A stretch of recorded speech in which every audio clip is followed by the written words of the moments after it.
2020 ମସିହାରେ ବଦଳିଯିବ ଏହି ପାଞ୍ଚଟି ରାଶି ସମ୍ପନ୍ନ ବ୍ୟକ୍ତିଙ୍କ ଜୀବନ। ମିଳିବ ସେହି ସମସ୍ତ ସୁଖ ବୈଭବ। ଆଜିକାର ସମୟରେ ସମସ୍ତେ ଏହା ଭାବନ୍ତି ଯେ ତାଙ୍କୁ ଖୁବ୍ ଶୀଘ୍ର ଅତି ଶୀଘ୍ର ହିଁ ଧନ ସମ୍ପତ୍ତି ମିଳୁ, ସେ ଧନୀ ଓ ପ୍ରତିଷ୍ଠା ସମ୍ପନ୍ନ ବ୍ୟକ୍ତି ହୋଇଯାଆନ୍ତୁ, ଯାହାଦ୍ୱାରା ସେ ନିଜର ସମସ୍ତ ଆବଶ୍ୟକତାକୁ ପୂରଣ କରିପାରିବେ। ଜ୍ୟୋତିଷ ଶାସ୍ତ୍ରରେ 12ଗୋଟି ରାଶି ବିଷୟରେ କୁହାଯାଇଛି। ସବୁ ରାଶିର ବ୍ୟକ୍ତିଙ୍କଠାରେ କିଛି ବିଶେଷ ଗୁଣ ରହିଥାଏ, ଯାହା ସେମାନଙ୍କୁ ରାଶିର ବ୍ୟକ୍ତିଙ୍କ ଠାରୁ ଭିନ୍ନ କରେ। କିନ୍ତୁ ସମସ୍ତ ଲୋକଙ୍କୁ ଧନୀ ହେବାର ଇଚ୍ଛା ରହିଥାଏ।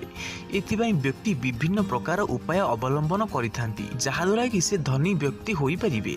ଆଜି ଆମେ ଆପଣଙ୍କୁ ଏପରି କିଛି ରାଶିମାନଙ୍କ ବିଷୟରେ କହିବାକୁ ଯାଉଛୁ, ଯେଉଁମାନଙ୍କୁ 2020ରେ ଧନୀ ବ୍ୟକ୍ତି ହେବାରୁ କେହି ମଧ୍ୟ ରୋକିପାରିବେ ନାହିଁ। ଏହି ରାଶିର ବ୍ୟକ୍ତିମାନଙ୍କୁ ନିଜର କଠିନ ପରିଶ୍ରମର ଫଳ 2020ରେ ମିଳିବାକୁ ଯାଉଛି।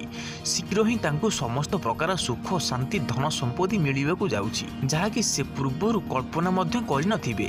ପ୍ରକୃତରେ ନୂତନ ବର୍ଷରେ କିଛି ଗ୍ରହଙ୍କ ସ୍ଥିତି ଏବଂ ସ୍ଥାନ ପରିବର୍ତ୍ତନ ହେବାକୁ ଯାଉଛି। ଗ୍ରହର ସ୍ଥାନ ପରିବର୍ତ୍ତନ ହେବାର ଲାଭ ମୁଖ୍ୟ ଭାବରେ ଏହି 5ଗୋଟି ରାଶିକୁ ହେବାକୁ ଯାଉଛି। ତେବେ କିଏ ଅଟନ୍ତି ସେହି ରାଶିଗୁଡ଼ିକ?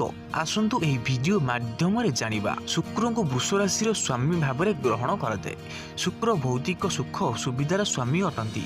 ଆପଣଙ୍କ କୁଣ୍ଡଳୀରେ ଏହି ବର୍ଷ ଶୁକ୍ର ବଳବାନ ଅଟେ। ଏଥିପାଇଁ ଏହି ବର୍ଷ ଆପଣଙ୍କୁ ଧନୀ ହେବାରୁ କେହି ରୋକିପାରିବେ ନାହିଁ। ବୃଷ ରାଶିର ଲୋକଙ୍କ କୁଣ୍ଡଳୀରେ ସ୍ୱାମୀ ଶୁକ୍ର ଏବଂ ସେ ମଧ୍ୟ ବଳବାନ, ତେବେ ସେହି ବ୍ୟକ୍ତି କେବେ ନା କେବେ ଧନୀ ନିଶ୍ଚିତ ହୋଇଥାନ୍ତି ଏବଂ ଆପଣଙ୍କର ସେହି ଭଲ ସମୟ ଆସିଯାଇଛି।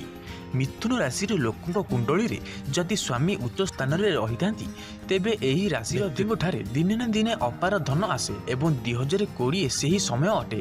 ଆପଣ ବର୍ତ୍ତମାନ ପର୍ଯ୍ୟନ୍ତ ବହୁତ ସ୍ୱାଭିମାନ ଏବଂ ପରିଶ୍ରମର ସହିତ କାର୍ଯ୍ୟ କରିଛନ୍ତି, ଯାହାର ଫଳ ଆପଣଙ୍କୁ ଏହି ବର୍ଷ ମିଳିବାକୁ ଯାଉଛି। ଶୁଭ ଖବର ପାଇଁ ପ୍ରସ୍ତୁତ ରୁହନ୍ତୁ। ଏହି ରାଶିର ସ୍ୱାମୀ ସୂର୍ଯ୍ୟ ଅଟନ୍ତି। ଯେଉଁ ରାଶିର ସ୍ୱାମୀ ଯଦି ସୂର୍ଯ୍ୟ ଥିବେ, ସେହି ବ୍ୟକ୍ତିର ଧନୀ ହେବାର ସମ୍ଭାବନା ଅଧିକ ରହିଥାଏ। ଯଦି ଆପଣଙ୍କ କୁଣ୍ଡଳୀରେ ସୂର୍ଯ୍ୟ ଉଚ୍ଚ ରାଶିରେ ଅଛନ୍ତି, ତେବେ ଆପଣ ଅଳ୍ପ ସମୟ ମଧ୍ୟରେ ହିଁ ଅନେକ ଅର୍ଥ ଉପାର୍ଜନ କରିପାରିବେ। ଏହି ବର୍ଷ ସୂର୍ଯ୍ୟ ଉଚ୍ଚ ରାଶିରେ ଥିବାର ଯୋଗ ରହିଛି। ଶୁଭ ଖବର ମିଳିବାକୁ ଆଉ ସମୟ ଲାଗିବନି। ଗୁରୁଙ୍କୁ ଧନୁ ରାଶିର ସ୍ୱାମୀ ବୋଲି କୁହାଯାଏ। ଧନୁ ରାଶିର ବ୍ୟକ୍ତିଙ୍କ ଭାଗ୍ୟ ବିଶେଷ ଭଲ ହୋଇନଥାଏ, କିନ୍ତୁ ଏମାନେ ନିଜର ପରିଶ୍ରମ ବଳରେ ଧନୀ ହୋଇଥାନ୍ତି। ଏହି ରାଶିର ବ୍ୟକ୍ତିମାନଙ୍କୁ ସବୁକିଛି ଭାଗ୍ୟ ଉପରେ ନ ଛାଡ଼ି ପରିଶ୍ରମ ଉପରେ ଧ୍ୟାନ ଦେବାକୁ ଉଚିତ। କିନ୍ତୁ ଯେଉଁଦିନ ଏମାନଙ୍କର ଭାଗ୍ୟ ପରିବର୍ତ୍ତନ ହୁଏ, ସେମାନଙ୍କୁ ଦେଖି ବିସ୍ମିତ ହୋଇଯାଆନ୍ତି। ଧନୁ ରାଶିର ବ୍ୟକ୍ତିଙ୍କ ଭାଗ୍ୟ ପରିବର୍ତ୍ତନ ହେବାର ସମୟ ଆସିଯାଇଛି। କଠିନ ପରିଶ୍ରମର ଫଳ 2020ରେ ମିଳିବାକୁ ଯାଉଛି। ଏ ବର୍ଷ ଆପଣଙ୍କର ରାଶିରେ ଶୁକ୍ର ସାମିଲ ହେବ, ଯାହାର ଲାଭ ଆପଣଙ୍କୁ ମିଳିବ। ଶନିକୁ କୁମ୍ଭ ରାଶିର ସ୍ୱାମୀ ବୋଲି ଧରାଯାଏ। ଯାହାର ମଧ୍ୟ ରାଶି କୁମ୍ଭ ଅଟେ ଏବଂ କୁଣ୍ଡଳୀରେ ଶନି ଦୃଢ଼ ଅଟେ, ତେବେ ଏହି ଲୋକମାନେ ବିନା କୌଣସି ପରିଶ୍ରମରେ ହିଁ ଧନୀ ହୋଇଯାଆନ୍ତି।